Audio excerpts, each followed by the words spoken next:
What's up? Nada. What Chilling. up? What up, Dog Chippy? break. Hey, Chippy. Oh, they also have Indian fry bread here, by the way. And that shit is delicious. Probably happy hour. We are currently in Payson, Arizona, in the middle of the desert. And we're taking a road that's not really a major interstate. It's a highway, but it's not an interstate. And it's basically like the shortcut version through the desert from Phoenix to just outside of Flagstaff, like just east of Flagstaff.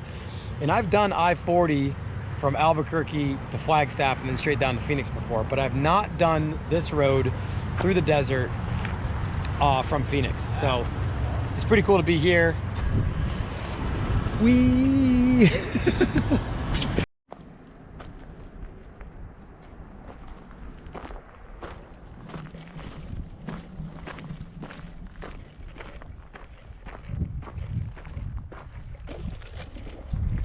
We're in the middle of nowhere, Arizona, and we're just outside Payson? I can't remember the name of the town. We stopped to get Dunkin' Donuts. I can't believe there was a Dunkin's out there in the middle of Arizona. But we pulled off the road just outside that last town, so Alex and Marlene could take the dogs out for a walk. I pulled down this road that leads to God knows where to get some photos of the Infinity. Great looking spot.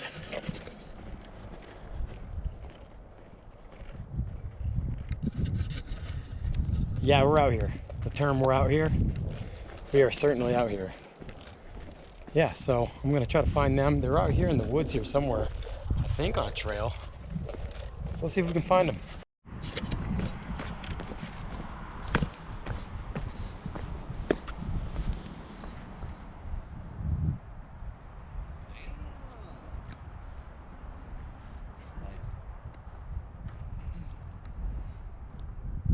Pretty wild view. Wild Oh, yeah. view. What, you Instagramming? What? Oh, I'm just freaking Instagramming a beautiful picture I took of that freaking beautiful view that you guys have to all look at right now. Look at this, look at this, look at that. Hell yeah, dude. Go on The Bachelor. No.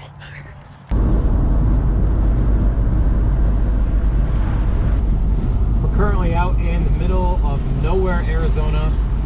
We're coming into a town called Holbrook, I think, and we left Payson earlier, so we're kind of connecting those two towns out in the middle of nowhere.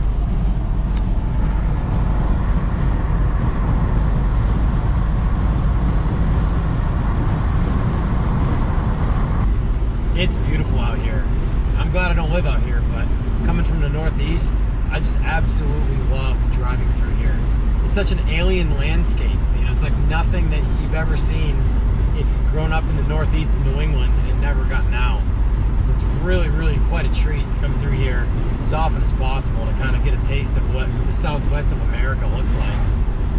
And it's like late November, so it's not, you know, brutally hot out here. It's not 110, 115 degrees. So yeah, this is great. Heading west is even better this time of day, you know, at the sunset, you know, driving into the sunset. It's currently behind us because we're heading east towards I-40 and onto Albuquerque, but it is beautiful out here.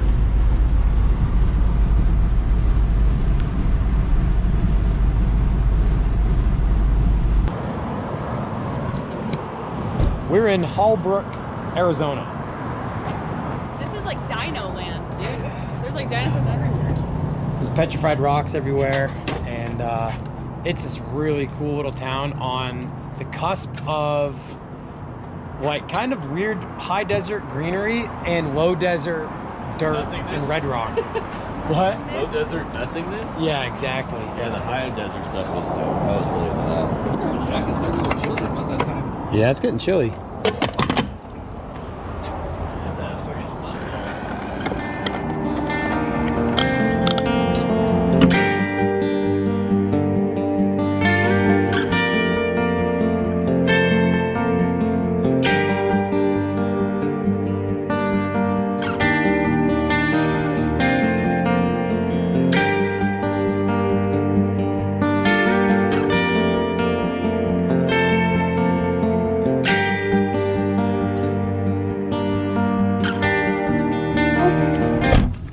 What's up, guys?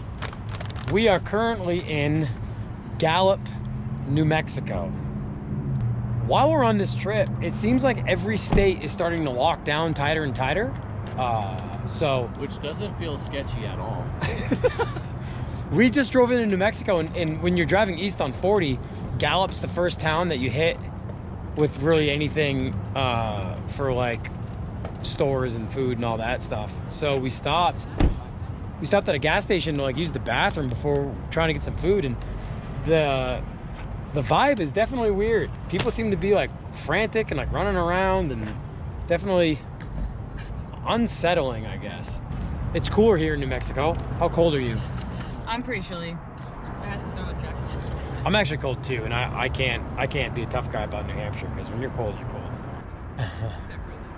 So we haven't sorted out a place to stay in Albuquerque yet, but we're 2 hours out, so hopefully no issues there. And it's gonna be chillier in Albuquerque tomorrow. So yeah, we're gonna try to ride and move on to Dallas from there. Like sweating a lot, like it's getting her down. Hopefully. Look it up. Bye. We're in Albuquerque, New Mexico. We are. We got in last night and got a really sweet house. It's like a 4-bedroom house, and yeah, unfortunately it's a little windy today. A little gusty. But we're gonna deal with it because it's the only day we're in town to ride. So we're gonna head over to the Los Altos skate park. I was here in 2003, the fall after I graduated high school. My friend Pat Morris and I drove out here on a cross-country trip. We rode every concrete skate park we could find in every city out here. And we spent about a week here in Albuquerque. We rode Los Altos and some really infamous street spots. So we're gonna try to at least get some clips filmed at Los Altos and some of those same street spots if they're still here. Alex is feeling, how's your toe feeling? My toes feel pretty good. I'm hanging out, eating M&M's, ready to go. He's not feeling the wind. Neither am I. It really bums me out, you guys. I hate the wind. Yeah, I don't like the wind either. Being a nose wheelie guy, the wind is the absolutely worst thing to try to ride with. But I don't love riding it. Yeah. So we're gonna try to get some stuff done. We're here. I'm from New Hampshire, so I'm gonna try to make it all happen. So here we go. We are here at the Los Altos skate park, and it is not packed. Oh, this is great. It's windy, but man. There's nobody here. Oh man, look at all the leaves in the bowl. Yeah, that's that hip I want to ride too. Yeah. Oh, because there's like gang activity here? Violence. Yeah. Violence shit happens. Since I lived here, it's been like probably 4 dead people. Yeah. Wait, it's been what? 4 dead people since you lived here, probably? Here at the skate park? Or the surrounding area. Oh, yeah. Well, like one they fought, and then they got all weird in the parking lot. Guy ran over the kid, killed him, and then one before that was this scary guy, Raver. The guy was like, this guy looked crazy. Like the picture of him in the paper. He looked like a crazy person, but he was like selling drugs to these kids or whatever. And he's like, no. And this guy drank a lot, so he probably just got mouthy with the end. And the guy like chased him down. Right past those cars over there and shot him to death. Oh my gosh. It was like a local skate legend, dude. What? The guy that died or the guy that killed him? The guy that died. Oh my The guy gosh. that killed him had gotten into an altercation at a bar like 2 weeks prior. Got arrested, they took his gun away, they gave him his gun back. Oh my gosh, that's the one he used to kill the guy probably. Wow. So we're here at the Los Altos skate park. It is almost too windy to ride. Bone-chilling windy. Alex, the LA boy, is very bummed. But Steve Woodward showed up, the legend Steve Woodward, and I'm fucking stoked. Steve Woodward did show up. I haven't seen him since like 2008 in California. It's still warmer than it is back home in New Hampshire, but there's no snow. And the last time I was here was 2003. So we're gonna try to get some clips on, even though it's almost too windy. So we're gonna fight through it, I think.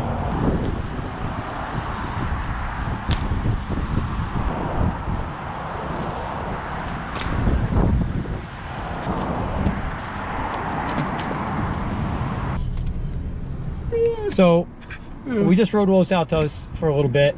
You just rode Los Altos for a little bit. I froze in the wind and filmed you and was miserable, but it was a good time still. It's super windy. Like it's gusty windy to the point where like You can't do tricks. Like when you drop in, the wind actually like blows you off center, so it's really difficult to film anything, which really bums me out because this was one of the highlights of where we were going to be riding for me. And in 2003, when I came here, I just graduated high school. Alex has heard this twice now because I told a couple guys. 14 times now, actually.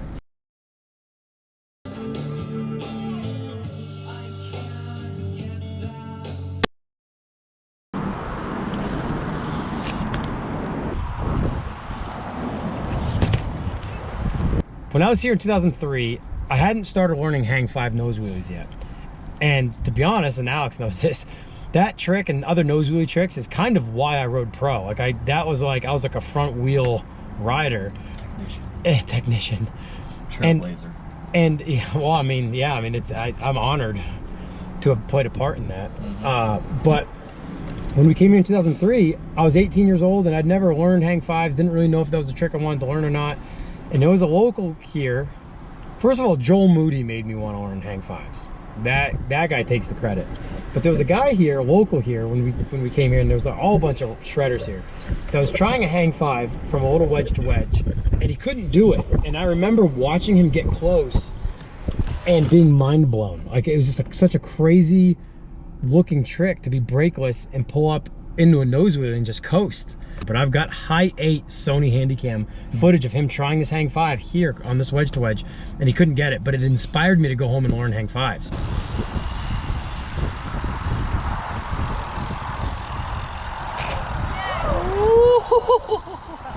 So while we were here, not only did I hang 5 that wedge to wedge, I hang 5 the whiplashed it as like as an homage to the kid that was here before doing hang 5s.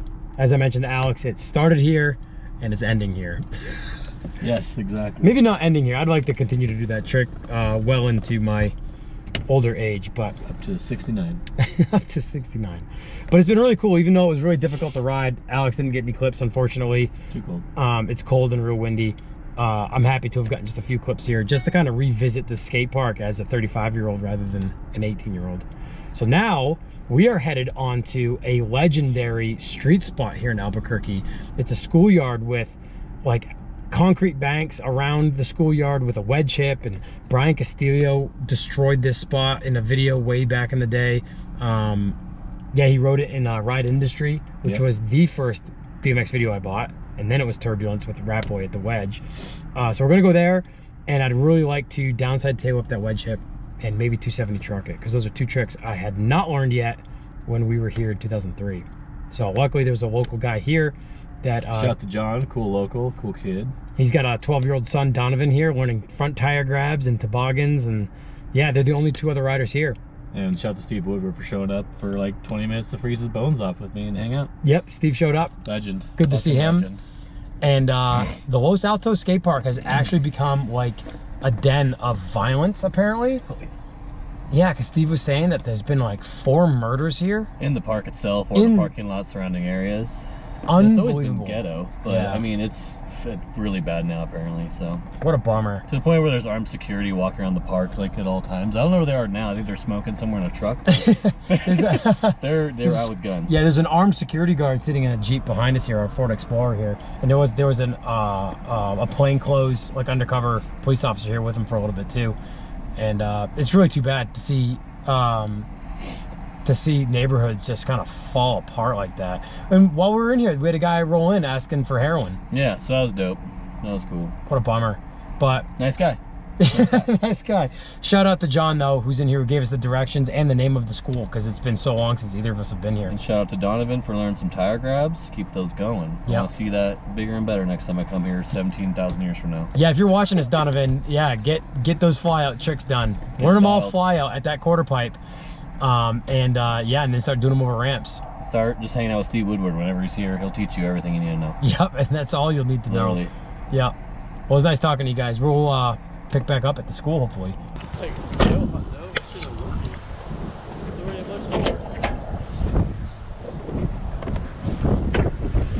I'll bring this because I'll get my phone set up too. Okay. Tripod then? It's in my bag.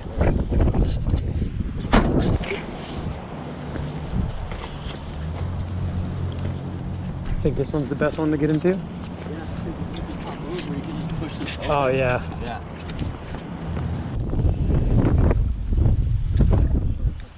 Oh, cool.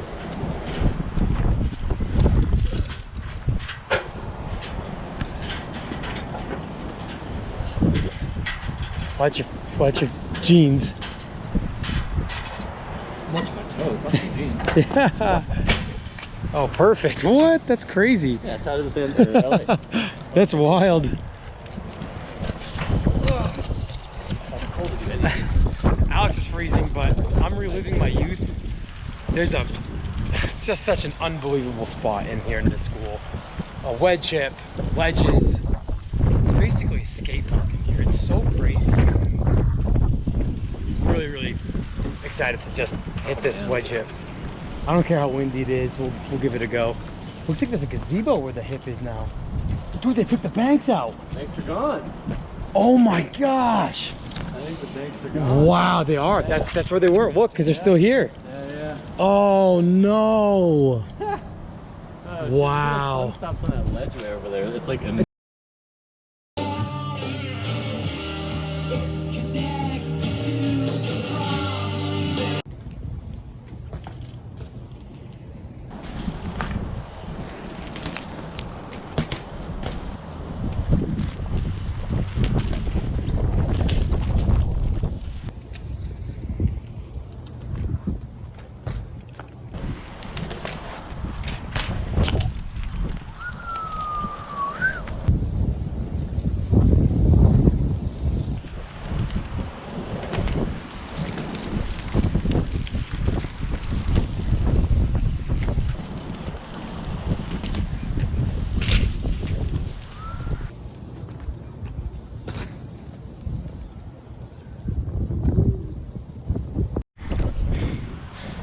It's cold and windy.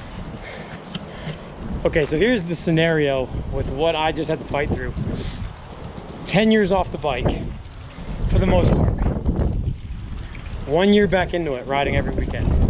Come back to a spot after 17 years, having learned new tricks. Tail whip, 270 truck drivers, other stuff, nollie bar spins. Coming to this spot, wanting to film these clips so badly after a decade off the bike. And we get here, and although it sounded like the whole thing was gone, we forgot that there was a second spot out back here. But they did modify the spot. They put a giant stair set and retaining wall right after the hip. So if you travel to the left or you do alley-oop tricks to the right, all you got to contend with is that tree, and that tree's always been there. So your run-up is through a pretty soft sawdust playground with a curb cut that you can kind of charge across to get speed that way. But when you're coming this way, 270 truck drivers and that downside whip, you used to be able to just float it. Now, I'd never been here to do those tricks, but with this wall here, you literally have like 4 feet forgiveness. And to be honest, you know, I just started doing tail whips again this year for the first time in over a decade, and I've gotten murked on a few of them this summer, so I was kind of nervous to downside tail whip this anyway, let alone knowing that I had barely 4 feet to land, turn, and get away from it. So I was a little quiet with Alex about how much anxiety I was feeling, but when I rolled up to actually do the tail whip, I was really, really nervous. I was nervous I was gonna get hurt. You know, we're not even halfway across the country yet, and I do not want to get hurt. So I was battling this inner, we're at this spot, I'll probably never be here again, and I don't want to get hurt, but I want to do the trick. So the downside whip and the 270 truck look pretty small, but it's because you have to do the trick low to the ground and get out of there before you travel too far to hit the wall. So I'm happy. I rather would have been able to just charge a downside whip and float it and catch it and make it look big, but for what's left here, super stoked to be here. But now we're gonna get food, and we're cold. Alex, the LA boy's dying. The wind has made it really, really difficult to ride. That's the other factor with getting these tricks done. It's in this weird L corner of the school, and the wind is a headwind both directions, which makes it super difficult. And it's a heavy wind, like to the point where it's slowing you down and blowing you off center. So difficult day to ride Albuquerque, but for what we've done today, I'm really happy with. So Off to get food. Luckily, we don't have to hop the fence a second time because the door opens from the inside. So we're just walking our way out of here.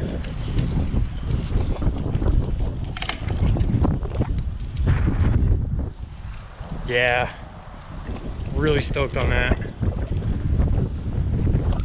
Feels like a victory too, man. Like, just feels like an inner battle has been won. That's weird. All right, guys. So we are at a Whataburger. We're at Whataburger for the first time, and Alex hasn't had it either. All my friends, like, Whataburger is better than In-N-Out. Well, let me rephrase this.